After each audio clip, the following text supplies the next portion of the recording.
বাড়ি আসতে না আসতেই বেরিয়ে পড়লাম একটু ঘুরতে। কোথায় যাব করতে করতে বান্ধবী আমাকে বললো চল একটা জায়গায় নিয়ে যাই। যার পরে দেখি তো খুব সুন্দর এই জায়গাটা। তো তারপরে আস্তে আস্তে বিকাল হয়ে গেল। তো বিকালে আমরা দুজন মিলে একটু বেরিয়েছিলাম। তারপরে আমার বান্ধবীদের বাড়িতে ছিল অনুষ্ঠান, তো ওখানেই ছিলাম। ওখানে বিভিন্ন ধরনের অনুষ্ঠান ছিল, যেহেতু কালকে জন্মাষ্টমী ওই কারণে।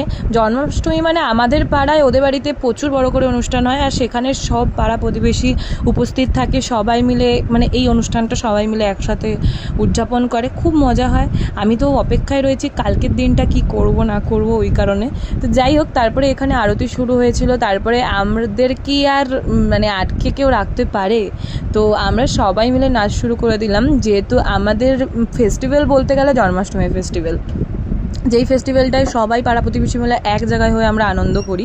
দুর্গাপুজো তো আছেই, তার সাথে সাথে এইটা একদম অন্য রকমের, মানে আমাদের অনেক ভালো লাগার গোপালকে নিয়ে। তো যাই হোক, এখানে সবাই মিলে আমরা নাচ করছিলাম। এত নাচতে নাচতে একটাও বেজে গেছিলো, তবুও আমাদের নাচ শেষ হয় না। যাই হোক, তারপরে আরতি শেষ হয়ে গেল। তো আজকের মতো এখানেই। ভালো লাগলে লাইক কমেন্ট শেয়ার সাবস্ক্রাইব করে দিও। বাই।